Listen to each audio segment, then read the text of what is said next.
Welcome to the LowCarbMD podcast. No one is beyond help. No one is beyond hope. As we've always said, we're bringing you medical information and cutting-edge science, but none of this is medical advice. Please seek out input from your own doctor.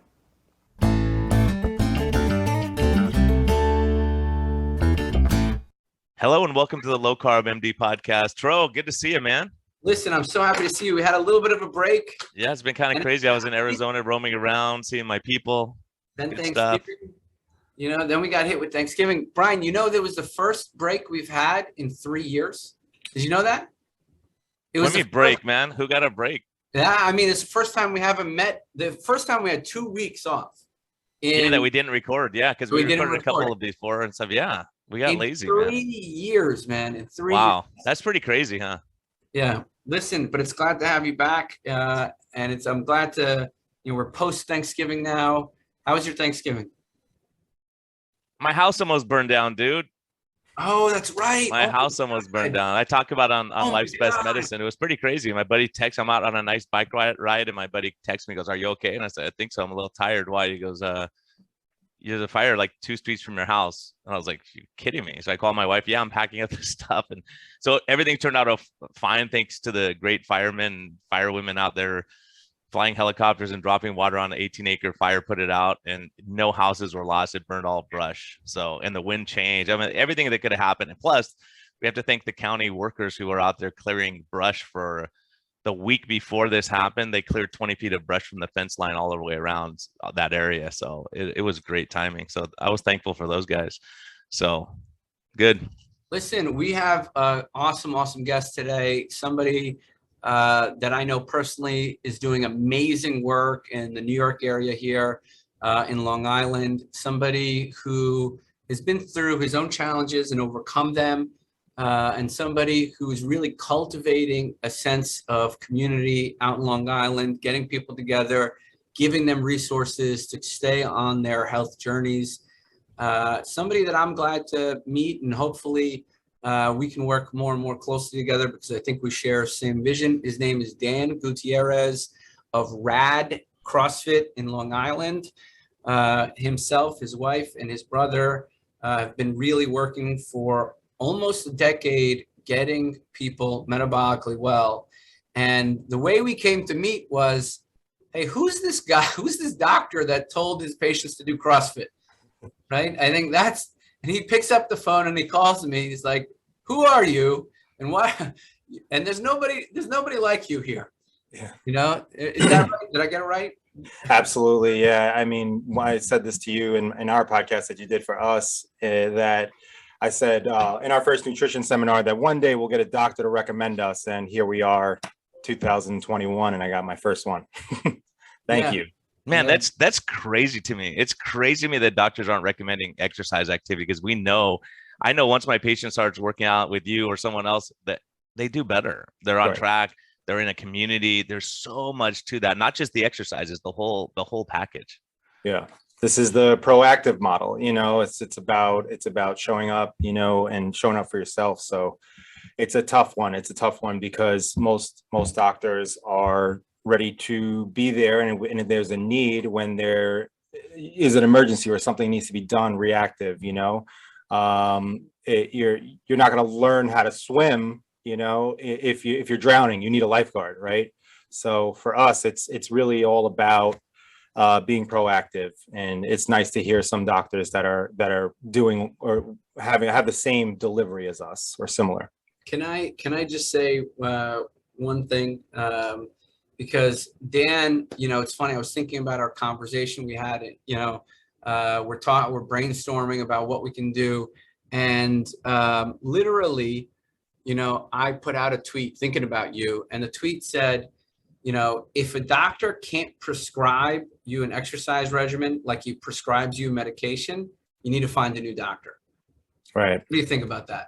Before we go into your story, what do you think about that, Brian? Man, and I'd like to hear you, talk about that. But Dan, you first. I have members that come to me, and the first question I ask them is, what is their goal? And most of it's weight loss, fat loss, but I dig, for me, it's what's important to you about that. We have these conversations, and I just had a new client sign up who is on medication for her cholesterol. And I said, well, did your doctor suggest that you exercise or work out? And she said, no. And I get so mad about that. Even if you don't have the awareness of what to do as a medical professional, you do know that health and fitness is important. So why not give the suggestion, hey, listen, we're going to put you on this medication, but if you clean up your diet, it's going to help you too, and you don't have to refer anyone. Just say, listen, take care of yourself, be proactive. Just at least saying that one thing, because people listen to them. I will speak about this until I'm blue in the face, but I'm not a doctor, so if I have a client coming to me or a potential client coming to me and their doctor hasn't said anything about working out or functional fitness, when I start to give them that suggestion, it's a hard sell to that person. So yeah, it's a challenge I've been experiencing since we opened, Yeah, it's frustrating. It's this we against them, us against them. This mentality has to change, and they'll say, well, trainers, they're not doctors, so they don't know. Instead of saying, hey, look, go to the trainer, let them do their part. If they're getting success, cool. If it's not working, let's try tweaking it. But the problem, I think, really, it comes back to doctors are so busy. Metro, I talk to doctors all the time, and they're so stressed. Nutrition, they're not talking about. They're fixing everyone's coming to them, like you're saying. They come in drowning, and you don't say, well, let's work on your backstroke technique. Like, you're drowning, we got to keep you from drowning. So that's the problem. They're throwing them a life preserver, but they're not teaching them how to swim. Right. Yeah. I'll teach them how to swim. So, yeah, that's what I want to do. So, I think it's a shame that we need to get doctors to be able to prescribe, an exercise regimen like they do a medication. Like, listen, you need to do about 15 minutes of, zone 2 and 5 intervals of 15 to 30 seconds at a high intensity, right? And you need to, do some resistance training after that. Like, it should be that easy. Right. So it should be that easy. But with that said, how did you get started in this? Because I know it wasn't your idea of first career. I know you had your own struggles. So can you tell people a little bit about yourself and how you got to being a support, for people who are looking to get healthy in your community? Yeah. I could ramble about this obviously all day, but, I want to make sure that we get the most out of this. But I grew up around sports. I was really fit, really active. I played soccer starting at age 3, swim team at age 5, football at age 8, played football and lacrosse and swimming pretty much throughout high school. So I was always active, and my parents emigrated to this country when they were younger. So both had full-time jobs with 4 kids. I'm a twin brother and I have 2 older sisters. So food was whatever was quick, boxed, fast food, pizza on special occasions.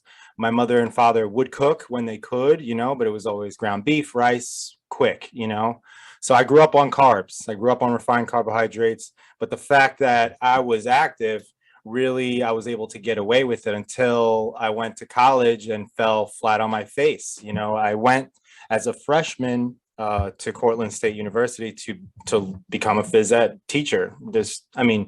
Going the teacher route was just something I decided. I was more interested in partying and having fun with my friends at that time. I'll be completely honest. And I was recruited to play lacrosse. And I'm that typical Long Island story of falling flat on your face, gaining the freshman. I gained 60 pounds by the time I came back from my freshman year. Went from 170 to about 230. So for me, it was fast food, beer, parties, and I actually failed out of college my freshman year. And I had to really figure it out, academically. My mom gave me a choice. You either move out and figure it out, or you continue to go to college. So I went to community college and still struggling. Hold on. Can I just say one thing? Yeah. What a good mom. Yeah. What a good mom. That's a mom. I told her I wanted to become a UPS driver. And she said, if you want to do that, you need to move out. You either get your education or you can go and you can figure it out. There's nothing wrong with UPS driving. I gotta no. For UPS drivers. No, it's a great.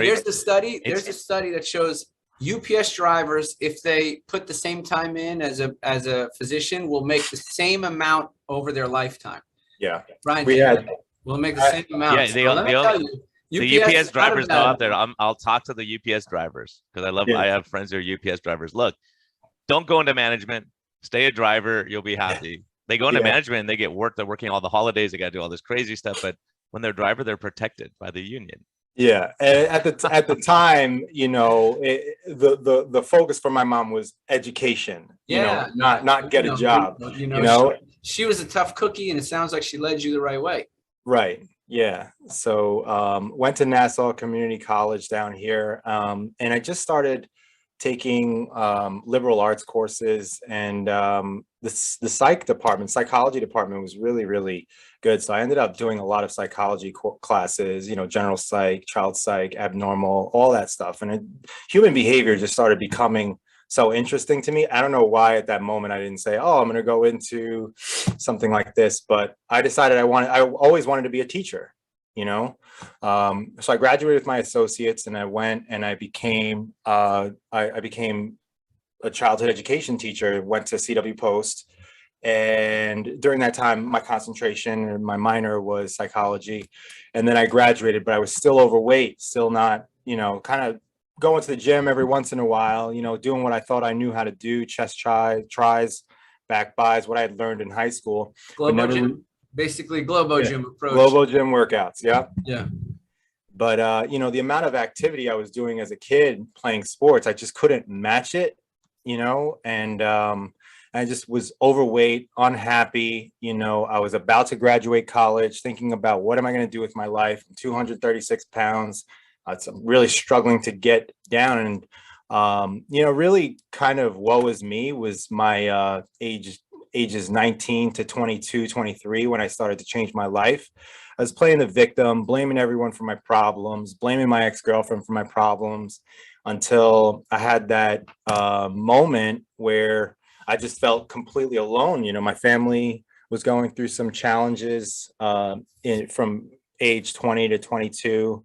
My dad was struggling with addiction. You know, he overcame it, you know, just so proud of him. But at that time, for me, I felt very alone. And it got to the point where I said to myself, you know, no one's going to do this for me.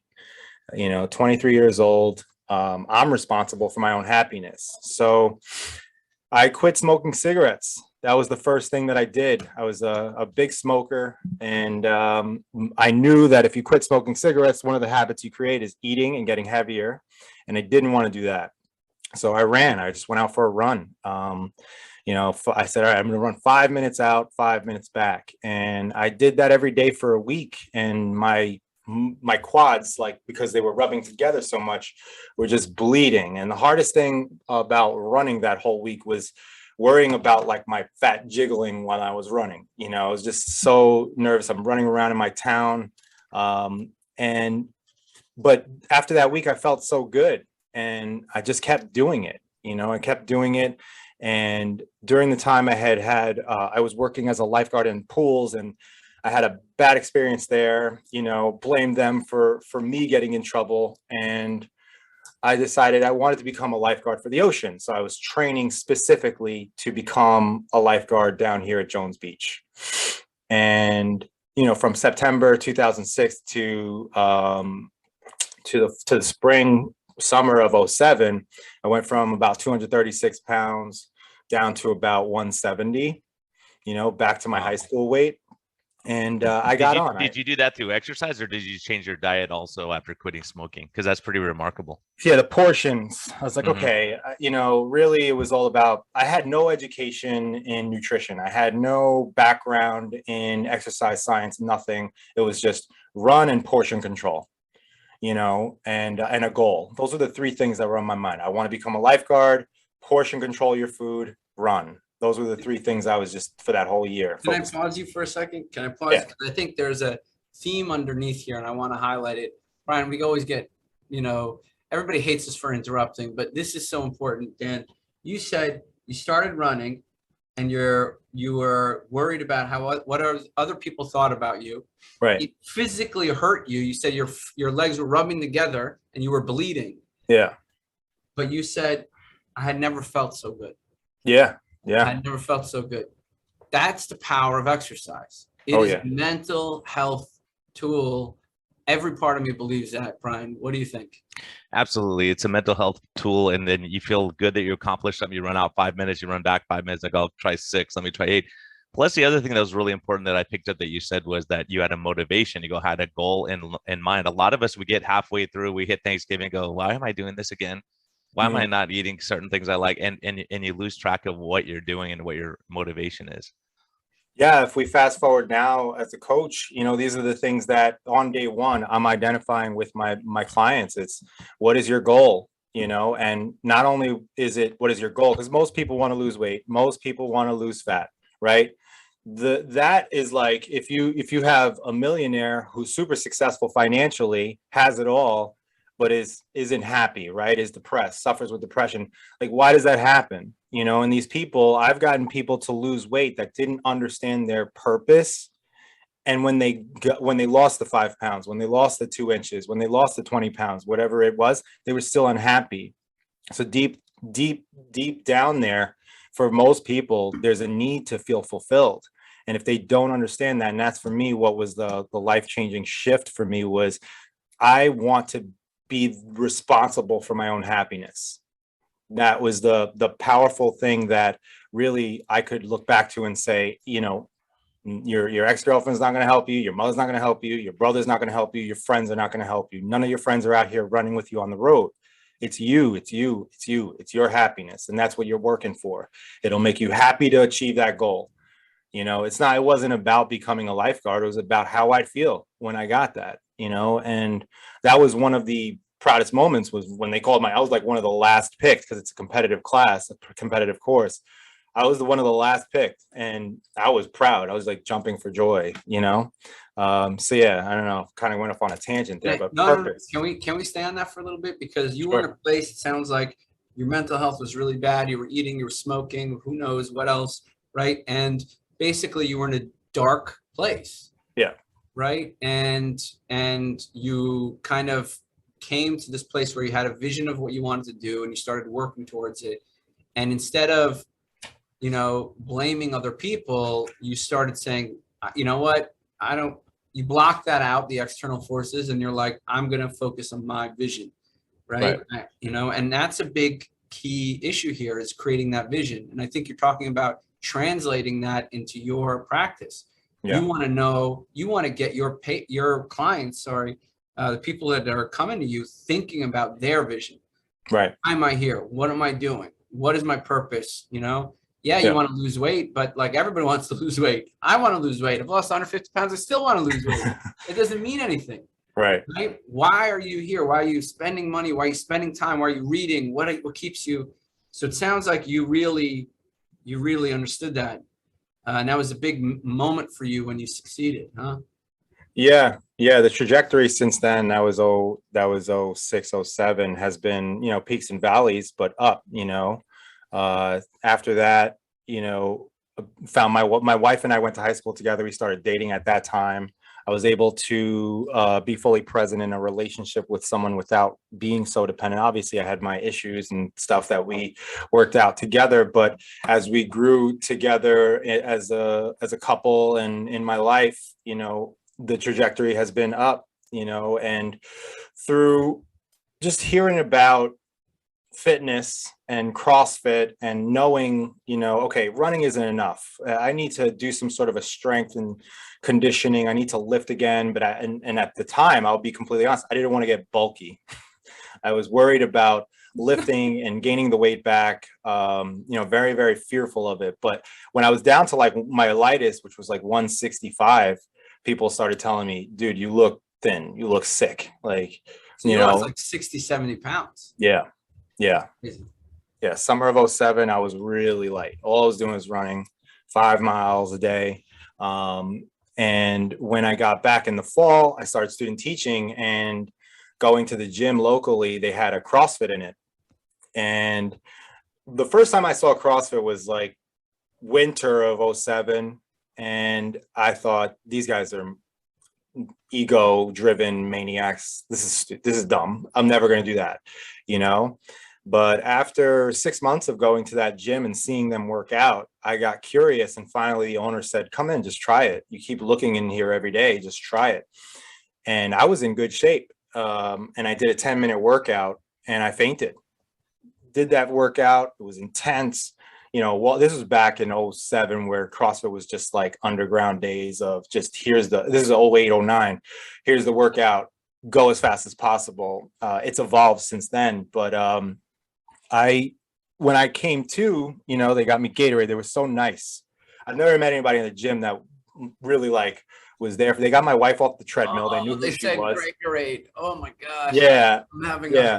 I'm having a heart attack. If you pass out, man, we'll give you a little break on that. Yeah. So I came to, you know, and they were like, you okay? Everyone was so friendly in the gym. Usually when I went to the gym, I had my headphones on, you know, not talking to anyone, and everyone there was so supportive. And I was like, sign me up, you know, like, let's go. What do I have to pay? And my wife was like, are you kidding me? She was my girlfriend at the time. I was like, I got to try this, you know, I have to do this. And I did, and it was great. And she did it with me, which was awesome too. And then my brother, he was very similar story. So we're twins, you know, he's overweight at this time. He's still heavy. I've had all my success. I'm down to like 160. He's still over like 230, 240. And well, actually, no, at the time he started running with me a little bit, but he was heavy. He started doing CrossFit with me, and his background was in phys ed. He finished. He went on to become a phys ed teacher. And as soon as he started doing CrossFit, he said, I want to coach this. Like, this is what I want to do. And we had some meetings, and my wife has a background in business, and the three of us talked about opening up a gym. When we open up a CrossFit gym, you know, and my goal was to be a teacher and coach on the side. My brother's goal was to be the full-time coach, and my wife was going to run the books. And that was 2011 when we started talking about it, 2012 when we really made it official. So that's kind of my journey. I mean, that's all fitness, you know. As far as nutrition goes, you know, really cleaning up my diet. In the gym that we were working out at, CrossFit Garden City, the owners there coach CrossFit seminar staff. They're the highest certified coaches. And one of the things that they did that I had never experienced before was nutrition. They had a nutrition challenge. They had a nutrition seminar. And I went to the seminar, and it was like, if you've ever seen The Matrix, you know, when I listened to the seminar and heard about hyperinsulinemia, you know, blood sugar and refined carbohydrates and all of this stuff, I was like, man, I've been doing it wrong my entire life. This is not, you know, because I grew up on boxed foods with preservatives. So I pulled sugar out of my coffee. I stopped eating bagels and changed. I stopped eating cereal for breakfast, and I started to notice I have abs. You know, I really started to lean out. And when we decided to open our gym, I said, we've got to combine fitness and nutrition. This is what we need to do, you know. And our first seminar challenge was the beginning of 2014. And we've evolved that program to include fitness, nutrition, and accountability. Now people need to be held accountable. That's like one of the biggest things, is checking in with people. So that's why we have those group meetings each week. So long story short, short story long, we've evolved to this fitness, nutrition, and accountability program that we have now. Man, that's awesome. I think we're all kind of doing the same stuff, right? We're saying, look, we've all learned on our own that the importance of community. I have Zoom meetings with my patients every 2 weeks, and then we go for walks on the off weeks, and like the community that builds when people know someone else is struggling, or someone else is, you know, what do you do when you want cookies when you get home from work? Just talking to someone, man, all the time people saying that thing that one person said, who's 300 pounds maybe, but what they said helped me, you know. And so I think it's that thing, you know, of building the community. And you know, one of the big things with when I hear CrossFit, I think of like 23-year-old people who are taking selfies of themselves with six-pack abs. And so I think it's one of those things where people who may be overweight, middle-aged, struggling, go, look, I don't want to go there and look like an idiot in front of all these really fit people. You know, like when I took up kickboxing, I was like, I told the lady, I don't want to go fight with 22-year-old kids. I go, no, you just hit the bag. And I get there and it's like all middle-aged women and old guys that are hitting the bag, right? So I felt like, oh, this is cool. And you build a community. And so, hey, I didn't see you last week. What happened, right? Were you out of town? Oh, how was it? You know, you build a relationship with people. Yeah, and the majority of our community is over the age of 30, 35, 35 to 50 is really the majority of us. And the community aspect of it, when you ask these people these questions and you want them to adhere to a program, you're asking them to do things they haven't done before. And one of the biggest fears we have is what we don't know, so people will literally see vegetables as a threat because it's not what they're used to. But besides that, another fear we have is being alone. The tribe mentality is so important. Establishing and making connections, it's so important. The importance of knowing that you have someone or a group of people that are going to high five you at the end of a workout and not judge you is a powerful thing that keeps people coming back. And that's for me. And I said it the other day, I have, even through COVID, fist bumped every single person after their workout because that physical contact is so important to feel like I'm here. I was here for you. I was supporting you through this entire workout. When we were on Zoom, we would just push our hands towards the camera, and that's so important. Even just a small thing like that will say to someone, I got to go back, and that's what we want. That's what people want. That, hey, I support you. Hey, you didn't finish, or you finished. Look at that. You pushed through. You were dying and you did it, and those that's what people need.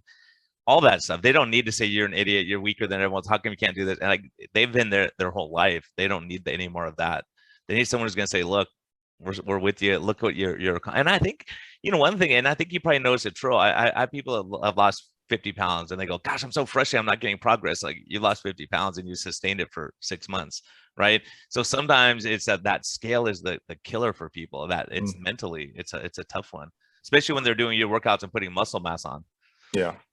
The mentality is a big thing, right? Because it's all how you frame it, right? I had somebody who had lost 30 pounds for the first 4 months, and in the last 2 months just stayed put, but was under such intense stress, and he didn't gain weight. He's like, he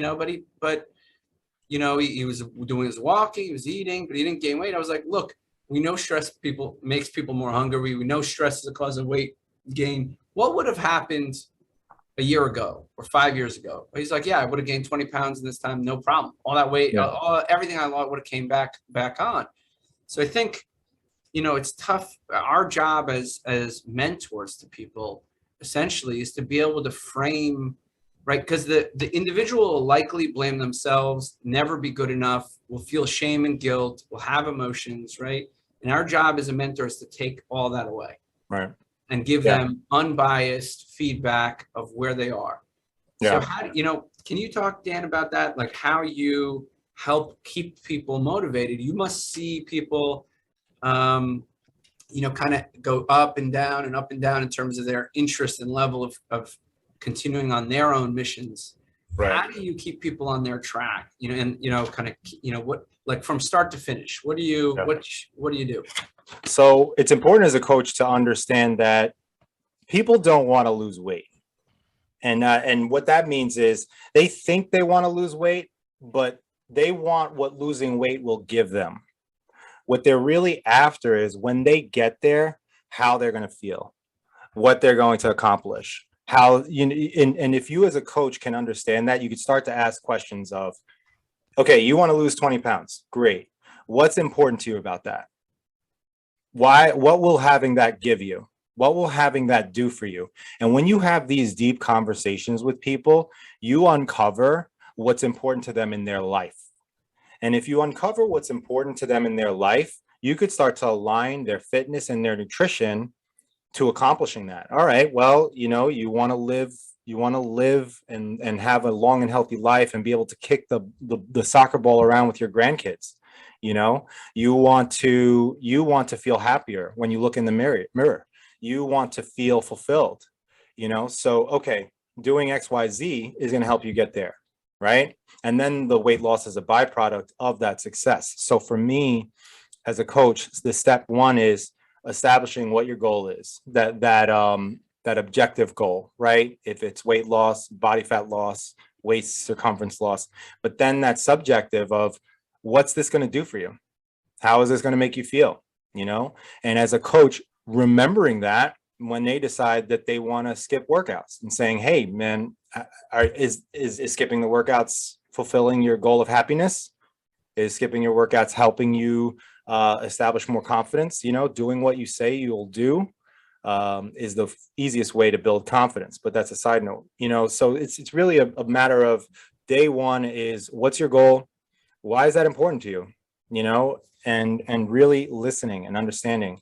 You know, from there, if they understand it, they understand their purpose, they understand why they showed up to work out, they understand why they're eating clean, they're understanding why they're changing their lifestyle. The strategy is the strategy. You know, in that situation, we give them the knowledge, we tell them, okay, you're eating this, but that's really not too helpful. Let's try to change these 1, 2, 3 things to move you in the right direction. And they'll say, oh, okay, I understand. That makes sense. I'll do that. You know, they're more likely to adhere if they know their own purpose. Yeah, and sometimes they don't even know. I mean, you know, one of my patients, she's lost 56 pounds or something like that. And I asked her, like, over Thanksgiving, she was perfect. Everything, she's doing great, fantastic. And I said, why are you so strict on your diet? And she said, well, depression, anxiety. She said, when I eat terrible, I feel bad. And after Thanksgiving this year, it struck me more than most years. I had 7 people in this week, 7 people after Thanksgiving who said, you know what, I ate on Thanksgiving. I said, screw it, I'm going to enjoy it. The next day, so my joints hurt, my back hurt, everything felt terrible. I was hungry all day. One of them said I was sitting next to the toilet all day because my stomach couldn't handle it.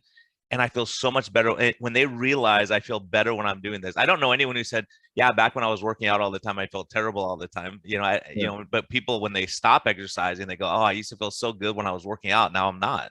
Yeah. And then you don't say, well, I want to feel good, don't I? Yeah. Right. And metabolically. And that's what Tro and I have, is that we can look at your insulin level, go, look, you dropped your insulin level in half or by 2/3. Your A1C dropped from 5.9 to 5.1. You're getting away from diabetes that you were worried about. You know, and those little, even if the scale's stagnant, all these biomarkers, triglycerides, Tro just did a great paper on this stuff. You look at triglycerides and HDL and what happens to people when they're taking care of themselves. And I think what's happened is, you know, you have the Lane Nortons of the world go, just work out hard. You can eat whatever you want. You can have Pop-Tarts. And then Tro gets pissed because we're taking care of diabetics who can't eat Pop-Tarts, right? But if he has muscle guys, they can get away with more. I mean, I have couples that the guy does CrossFit, he can get away with more carbs. The wife's like, look, he's eating carbs. I'm like, his A1C, everything's getting better. He's getting away with it. He can do it. You can't because you're middle-aged, and you know, so it's really, we have to look at both sides and say, look, we have to put this puzzle back together. Yeah. Yeah. Everyone's the low carb people say is just eat like this and then you don't have to work out. Like we've heard that, right, Tro? A lot of people said you don't have to work out, just watch your carbs, just cut out sugar and you'll be fine. And that's not true. Yeah. I've never heard anybody say that, but yeah, they say you can't outrun your fork. That's the common thing, right? You know, you can't outrun your fork. Yeah, I think people have come around, but when I first started with low carb, they go, just change your diet. Like all the time on Facebook and Twitter, you'd see people saying, well, yeah, you don't even have to exercise. Just change your diet. Not the people we interview, you know. No. But I mean, people in general are saying that. Like, just change your diet, you'll be fine. Just eat butter all day long, and you'll be good. I mean, some people say the earth is flat, so you know, I don't know what to. I know it's funny. I saw it said people around the world are saying the around the globe. Yeah, around the globe. Yeah, I was like, if it's a globe, how can it be flat? Okay. You know, can I come back to one thing, because yeah, I want to harp in on it. You said everybody wants to lose weight, and you know, everybody. Yeah, like when I ask people why they're here, they look at me funny. They're like, it says weight loss on your, you know, whatever, your sign. I'm like, but why do you want to lose weight? They're like, no, I want to lose weight. Like, that's why I'm here. No, but why? Yeah. And I agree with you. I think, and maybe Brian, you can tell me too, most people don't even know why. You know, you ask them, I mean, some people do, like if they have terrible joint pain, like I'm tired of being in pain. That's something we hear. I'm tired of losing I don't want to lose my foot. You know, we hear that, you know, often in bad diabetics. I don't want to have a heart attack. My dad died, you know, now I'm his age. Mm-hmm. These things we hear, but. Well, it's like if you're in a bad job and you hate your job, right? I can see, Dan, you have passion for what you do. And when someone has passion, they love what they do. right? A lot of times it's not a job anymore. You have to go and you have responsibilities, but it's one of those things where you go, man, I helped that person's doing better. And we enjoy that. You enjoy seeing that someone getting better, and what you do is pretty awesome. But I think so many people, I hate my job. It's like, okay, what would you do if you weren't doing your job? I don't know. So they're trapped in their job, right? Yeah. Because they don't say, yeah, you know what? I've always been interested in CrossFit. Maybe I'll start doing that. So sometimes you have to find a solution to your problem rather than saying I have a problem. And then, Terrell, we see it all the time where people lose 100 pounds on Twitter. They post a picture and people say, oh my gosh, look, you have loose skin. They look at the negative rather than saying, wow, look what you accomplished. That's great. Yeah. And those are miserable people that are talking like that and not encouraging. Like you're saying, hey, good job. You got through your workouts today, Yeah. And I noticed, Doug, I noticed when I ask people questions that they respond and they don't understand how they're responding. A lot, 9 times out of 10, when I ask someone what their goal is, they either give me a strategy they've tried or the problems they're having. It's like, or what they don't want.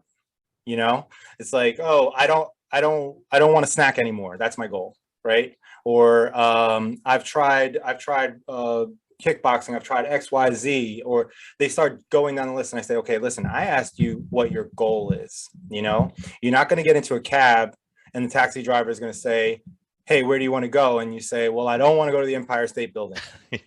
You know what I mean? Yeah. You got to tell me and know where you want to end up, and it's just a question of a goal. So Dr. Tro, I'm not surprised when you ask them why, they're like, what do you mean why? I just met you. Who are you asking me about why this is important? No, they all, when they come in these doors, they know they are here.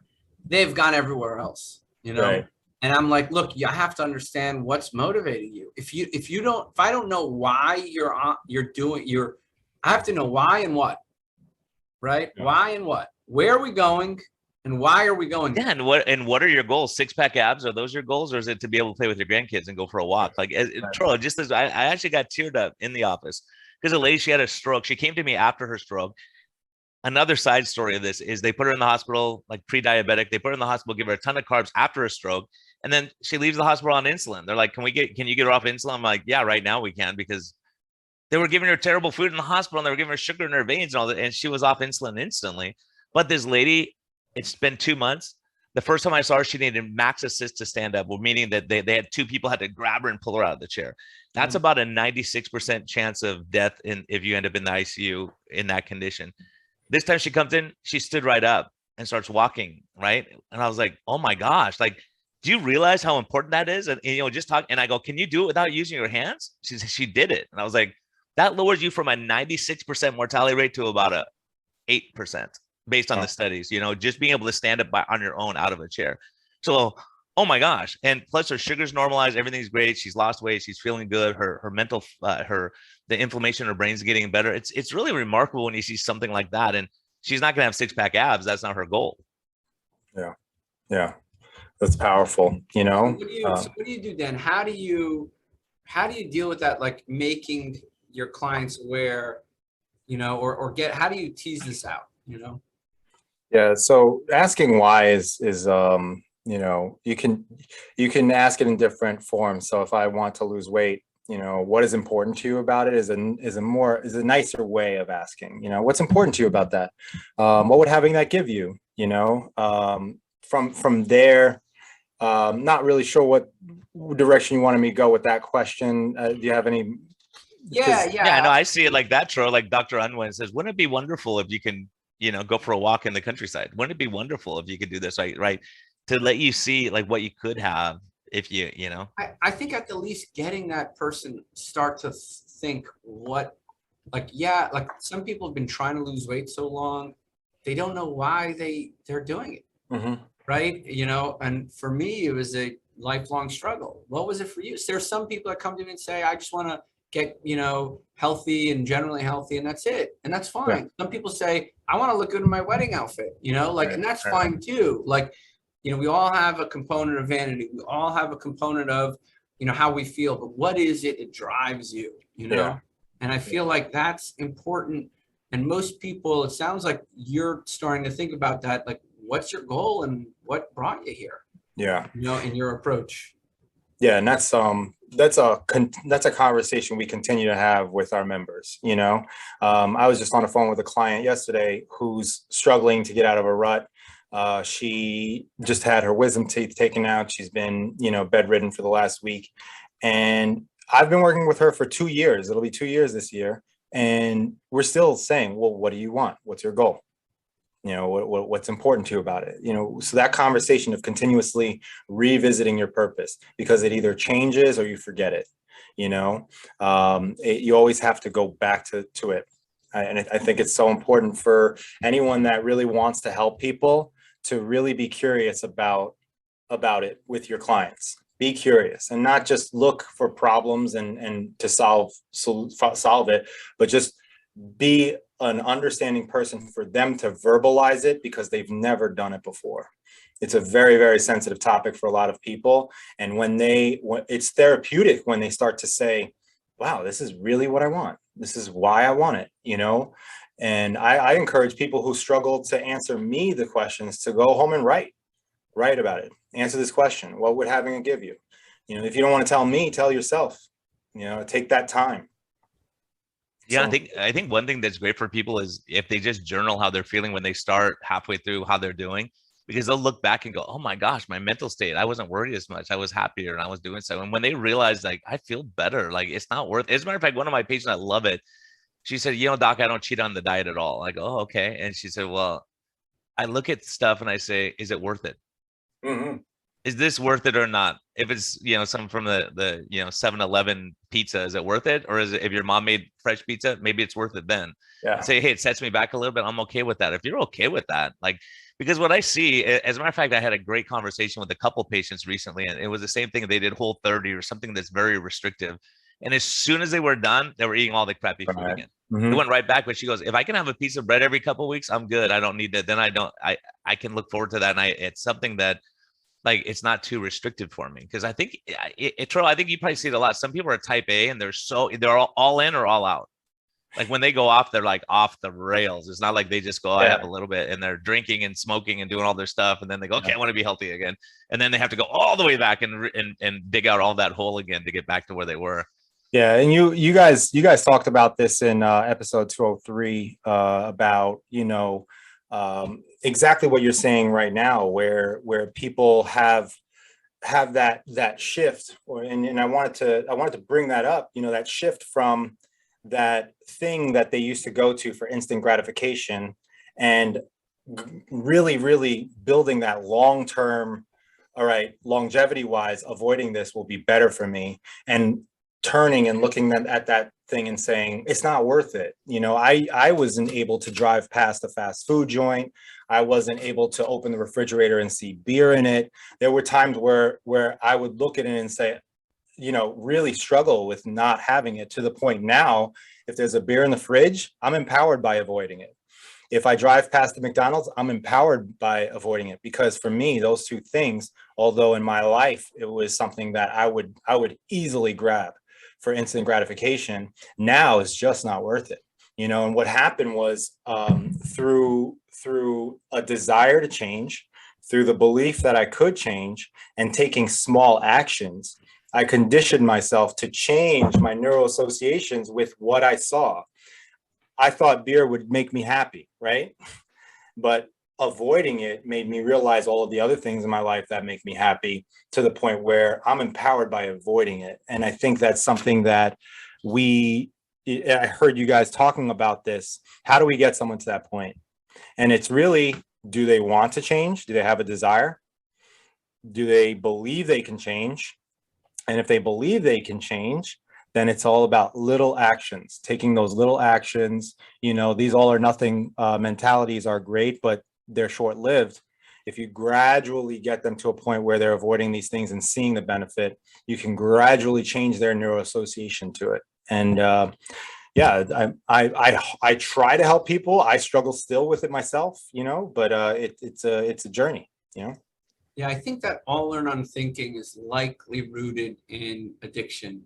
Mm-hmm. Right? It's likely rooted in addiction. And I don't think it's because, you wouldn't, like Brian said this before, you wouldn't get a flat tire, get out, stab all the tires, smash the windows, and say, I'll get it fixed on Monday, right? You wouldn't do that. But people do that with diet all the time. They say, you know what? I ate pizza. I might as well have ice cream, chips, and I'll start again on Monday, right? And with your bank accounts, right? If you lost $100 or you didn't know where it was, you wouldn't go on shopping sprees, make it rain, and then, just call the accountant on Monday. That wouldn't happen. Well, actually, I've done all of those. I've got into crazy debt. I've gone overboard. You know what? Screw it. Thanksgiving. Let's make it thanks 3 months. Let's go. I've completely sabotaged and done that all or nothing. I've done it. I've struggled with addiction. Money has always been a challenge for me. Alcohol and sugar. Those are my biggest vices. I think that's everybody. I think that's everybody. Right? It's not just you, it's everybody. I mean, Brian, would you think different, or that's you talked me into primary care, man, and direct primary care. I took a pay cut, but I think I'm digging out. But hey, by the way, Tro, we got a Patreon. Someone join Patreon, a couple people, because I owe Tro money at the end of the year every year, and this sucks for this podcast, man. Come on, throw us $2, do something cool like that. That will help me. I could buy my kids presents this year. Yeah, Tro sends his people after me, man. He's not playing. I get knocks at my door. I'm like, okay, I'll send it, dude. Relax. No, I'm just kidding. But anyways, we do appreciate Patreon supporters who keep us going and not being advertised. I was listening to another podcast. I got so annoyed because every 5 minutes they're advertising. I'm like, okay, I got it. It's the same thing every day. Anyways, getting back to it. Yeah, I think finances, all those things are the things we fear. Finance has always been an issue. You go to med school and you have $300,000 in med school loan. That's a little stressful. And then leaving your practice is a little bit stressful on top of that. So I think those things, but I think when you're motivated and people see your passion, I think, it all works out at some point. Like doing what you're doing, this is where you need to be. Like if you were a teacher, you probably wouldn't be fulfilled. Not that being a teacher isn't fulfilling, but you have to be that right temperament. Right. You have to be, that's where you get your passion of teaching and helping. But that you're a teacher just teaching different stuff. But the problem with teaching, the frustrating thing I think is you don't get that fruit of your labor for many years a lot of times, because that one kid will come back and say, you know what, that thing you said that day changed my life. Yeah. Right. As a doctor, we get to hear those things where someone says like, oh my gosh, that changed my perspective. Something you said will reach people out there and say, yeah, I like what Dan's saying. I get that. I'm going to try working out. I'll try to do something different. Yeah, it's so awesome that the impact you can have if you're passionate about what you do. Yeah, and I'm driven by my purpose. I've been on this journey, and for me, it was just all right. Get better, pursue excellence. Improve, and transferring that to getting people to do the same thing. That's really what drives me. Is seeing that other people are on this journey and improving. And when I have someone come to me a year later and say, that Instagram post you put up last year, that really started me on a journey, and I've lost XYZ, and I realized that every choice I make does have an impact on other people's lives, but mainly my life too. So I'm empowered by the changes I've made. I'm not claiming to be perfect, but I'm pursuing excellence. I don't know how else to say it. Amen, man. I'm also doing the same thing, just trying to get better and better each day. Come out with new studies, come out with new tools to make this easier for patients over the long term. And I know, Brian, you're doing the same thing. We go out and we lecture, and we just published another study, and we do these things because we want to matter. And at the end of the day, we have to be happy with the person that's in the mirror, and we have to be able to put our heads down and sleep and be happy with the person that we are. And I can tell right away, Dan, you're doing that. And, as always, Brian, how I feel about you. So I don't have to say that. Yeah, I think it's important. Money or not, whether you pony up the money. Yeah, he wants me to pay him, so that's all good, man. But but I think it's really important, that we all kind of learn from each other. I think that's the biggest sadness I've had in this whole era that we're in right now is that people with an alternative view can't be heard, right? I heard something I thought was totally crazy and hocus pocus. I'm like, well, tell me about it. Explain to me, what's your clinical experience with this? And they start telling me, I'm like, I got to look into this. Maybe I can help people. If that's another tool, I'll use it, right? if it's parasites or if it's like gut flora, whatever. It's like, I don't understand. I don't say it's crazy. I just say, well, let me try to learn this and see if it's helpful. It is. If it's not, get rid of it and move on. Right. And I think all of us, we have to learn a little bit from each other, because I think, you know, the fact that doctors aren't, it just goes back to what we're saying. The fact that doctors aren't saying, we know the benefits of exercise, but the problem is it's a very in passing. It's in passing, because we'll say, well, try diet and exercise, but here, you need this drug. We're saying that to try it, then that when it doesn't work, use this will work. Right. And instead of saying, hey, look, this can work, you won't need that drug if you start exercising or you start being active, or, you know, because we know. I mean, Tro and I took heat at the beginning of this podcast when we started talking about addiction, depression, anxiety. We were seeing it clinically, and we see this, and people say, you guys are crazy, you should have your license. But we see it, we know it, we hear it from our patients every day, that their mental clarity, their energy, you know. And the other thing, going back to your stuff, is a lot of people say, well, I'm too tired to exercise. It's like, well, if you exercise, you won't be too tired to exercise anymore. You know, you see that, like when they start with you, they may be exhausted, but then after a while, you feel better. Like you threw up the first time. Now you could do like way more than you could before passing out, right? Yeah, absolutely. You know, and we have people with all sorts of problems and challenges that their experiences that we've been able to help people get off of medication for diabetes, people with alcoholic tendencies, people who struggle with go to AA, NA, you know, have had eating disorders growing up.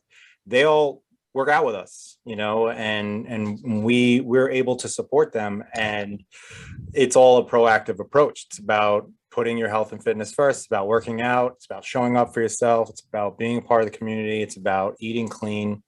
You know, that's the magic pill right there. But, you know, not everybody wants to put in that kind of work, and that's okay. You know, we attract people that are ready to take responsibility and put that kind of work into it because it's important. Yeah, and they're willing to pay for it because they know it's beneficial to them, right? Mm-hmm. And that's kind of like, you know, I kind of joke, but it's true that Tro and I are cheating the system, because we have people who are motivated that come to us. Yeah. They come to us because they want to do better. And so we're going to have better results than other people who are just, my insurance says to come to you, and they, you know, there's no connection. It's a, you know, this all goes back to, you know, the whole dynamics of preventing disease and preventing, like, is it worth it or not? You know, kind of like one of the things you said, I was thinking, I have a couple of people who are very, very well off, but they're really not that motivated. And I said, look, you're going to be the guy that I saw in Cancun. They made a lot of money, but they weigh 400 pounds. They're sitting on the chair, and all their family's playing and having fun playing volleyball in the pool, but you can't do it, but you paid for it, right? Because you want to be able to participate. You want to go play volleyball and hang out and build those bonds and connections. That's ultimately what matters.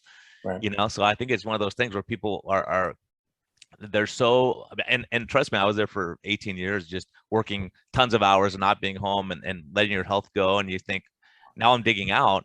But I think a lot of people are just hostage to working 100. Like, they take pride in working 100 hours a week, but they never see their kids or their family. And there's no, you know, at the end of the day, at the end of your life, it doesn't really matter how many cars. No one says, oh my gosh, he had 3 cars when he died. You know, they'll say, hey, look how their kids turned out. Really, that's ultimately what matters, like relationships and friendships and all those. Yeah, the impact you had on this earth, you know, the relationship you have, the impact you had on this earth. And I know, Dan, you know, when that take comes, clearly you're helping your community, and I'm happy to know you, proud to know you, and hopefully we can do better and better things together, and those times are still coming. Absolutely. Yeah, no. And what you guys are doing, you know, I thank you guys for stepping up, being pioneers in this as doctors, doing the right things, putting people's health first, literally going against the grain, you know, of what was common. Okay, because even if it's common and everyone's doing it, doesn't mean that it's what we should be doing. What we should be doing is advocating for ourselves and our own health, and you guys are helping your clients and patients do that. And I appreciate you giving me a platform to speak and sending people to me and helping the people that you help, because it's the future. I really feel I've felt that since we opened in 2012. Yeah. How do people reach you, by the way? So we got to make sure we get you. Yeah. Because that's what we do. The platform, obviously, you know, you're not paying to come on, and we're you know, it's really because we want to have good people on that we can help, that say, oh, I'm in Long Island, I would love to go and try this out. Right. So Yeah, yeah. And what do you do? Like, do you have like free classes for people to try it out? Those kind of things to get people in your door. Yeah, I appreciate that. I want you to understand that we have a hybrid model. It's not just in person. We have an in-person program, but we also reach people virtually. We give them nutrition coaching. We can give you workouts. We have virtual training. Every single one of our classes are live streamed. And the first step is to have a conversation with me, book a consultation. So if you go to our website, www.rad with 2Ds, RADD CrossFit.com, you just contact us and I will be the person that reaches out to you and asks you the questions. What's your goal? What is important to you about that? So that's how you can reach us. And I appreciate you guys letting me share fitness and health with everybody, your audience.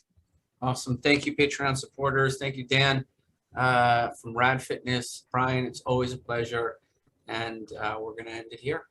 Oh, any questions, Tro? Is there a question there, or is that just a comment? I can't see it. Just a comment saying how much somebody appreciates Dan and his team. Oh, good. Free advertising. Got a fan, That's all Dan. good right there. Yeah. All right. So, hey, guys. Dan, thanks so much for taking time to join us, and thanks for your input. We're all gaining stuff from learning from each other and all that kind of stuff. So keep up the good work, man. Keep these guys working out during the holidays, and then you're probably going to be really busy in January, I bet. Yeah, we're busy now, actually. Oh, good, It's a good thing. It's a good thing. That's good. Yeah. All All right. right. Take care, guys. Thanks, Dan. Thanks, guys. Hey, everyone. We just wanted to let you know we have Doug Reynolds here from Low Carb USA. We want to talk about the Boca conference, is one that's impacted me. And that, as a matter of fact, that conference kind of changed my life and my career path to a degree. Hearing Rob Sivis and all the great people there kind of inspired me to make some life changes. So, Tro, what do you say, man? Oh, absolutely. These conferences are just so helpful. Doug Reynolds, Pam Devine at Low Carb USA, to create this community. And now, as this all kind of progresses and the low carb movement and metabolic health movements continue to grow, I think, I'm remembering more and more the value these conferences had, especially after these past 2 years. And I'm definitely looking forward to coming back to Boca. When was it, Brian, we went last time? Was it 2 years ago? 2 years ago. I didn't have a hotel room. I had to crash on Tro's Yeah. couch, man. I got confirmation this time, man. I think I'm good. You got your own room this time. My own room. I get to sleep by myself. It's going to be great. So Doug, welcome. Tell us about the conference, man. We're excited. I haven't had a chance to see who's all talking and all that. So give our listeners an update. Yeah, thanks, man. Well, you mentioned Rob Sivis, so he's back again, which is always exciting. We've got you and Antro both speaking as well. Dr. Ben is back. Some new people. Amber O'Hearn is gracing us with her presence, which is going to be awesome. We've got Ken Berry coming, which is going to be interesting because there's a couple of people that want to talk to him about his opinions on exercise and stuff like that. So, and especially Dr. Ben. So that's going to be interesting. Dave Diamond, Dr. David Diamond is back. He's spoken at a couple of our events, but he's the anti-statin guy mainly, and always got some really cool new research and stuff that he presents about that. Somebody that Nina Teicholz actually introduced me to is Dr. Johannes Skoll, who's coming from Germany to come and speak. Amazing guy, internal medicine doc. He's specialized in emergency medicine, specialized in nutritional medicine, specialized in sports medicine. He's qualified as in preventive medicine, which I'm not even sure I've heard of that here in the States. It's something in Europe or definitely obviously in Germany. But he's the chairman or the president of the German Academy of Preventive Medicine.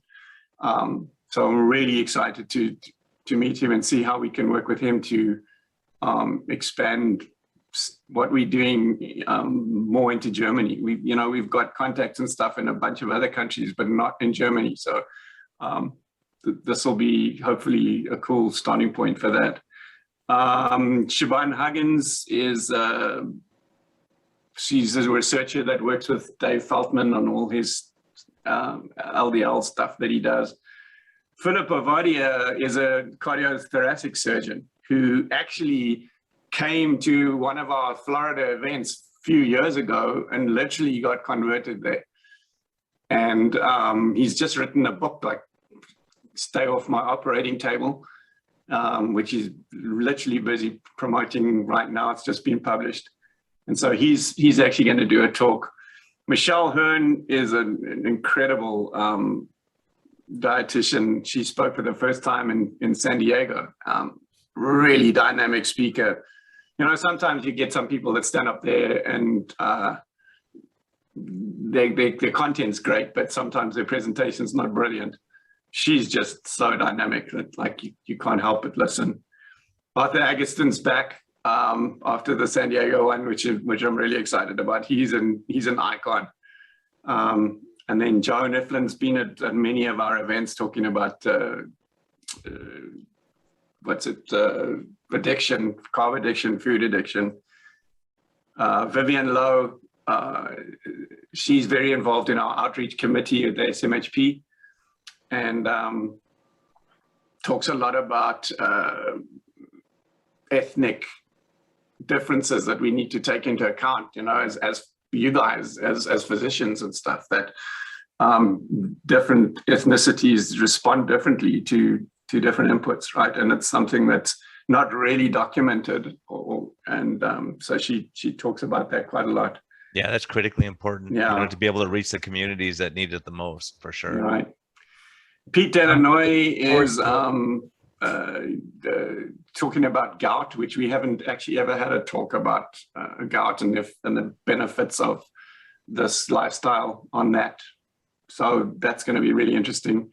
And then, since it's only a 3-day event, unlike San Diego, that was like full house for us. But then I was talking with Marco Cazella, and he really wanted to come and do something. So what we've done is we've set up I think on the Sunday at lunch, we're going to do a whole workshop teaching people like that want to now implement it, like practical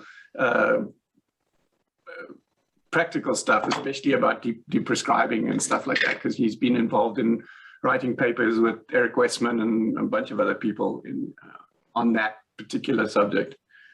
So yeah, we kind of bursting at the seams in terms of our lineup for this event, and it's pretty exciting. Yeah, and I'll tell you, if you can make it, it's amazing. I mean, we saw, when I was in San Diego, we saw Arthur Agatston. We saw all these like 4 or 5 of the giants having a discussion between sessions, and you think, wow, this is incredible. Like, to hear their takes on things, and you know, just to be able to engage. A lot of them I have got to sit down and talk to and see them as people, and it's pretty amazing stuff. Yeah, it was a privilege to be in the room for that, and it was one of those things that we could not have scripted it better if we tried. It just evolved into this amazing discussion, yeah, that's the kind of thing that I think that's the best thing that's ever happened at one of our events. But there's similar things like that happening all the time in the expo area, you know, at dinner at night. The dinners, that's one of the things that's different to San Diego, is that everybody gets to come to the dinner at this event. So, and it's all included in the price of the ticket. Friday and Saturday night, the chef, we actually were working with him a couple of days ago on the menu for this, and we work really hard with them to make sure that it is really genuine, proper keto food. So that's exciting too. I can't wait, man. I can't wait. It's going to be great, and it's nice, warm temperature. We can escape the cold. I know it's nice in San Diego all the time, but you know, escape the Northeast cold is always going to be nice. I really look forward to Ken Berry, Arthur Agustin. All the speakers sound really interesting. And I heard there's one guy who's really going to give a great talk there. Collision. Yeah, amazing. Hey, and also, Doug, this will be available for people who can't make it? Will be available online? It's available. You know, we always did used to have a live stream, but we never really promoted it. And then once we did these 2 virtual events a couple of years ago now, because of COVID, we became fully aware of how valuable it was for people that weren't able to travel. So, so yes, that's if you can't attend in person, then the live stream option is available, and that gives you access then on an ongoing basis to all the videos from the event after the event. And the people that attend in person also get access to all those videos as part of the deal with their ticket. Awesome. I can't wait. I hear they're raffling off a picture of Tro in his spandex shirt when he's working out, but I'm not sure. I don't want to confirm that yet. Could be. I can't Could wait. be I'm gonna happening. enter the raffling for sure.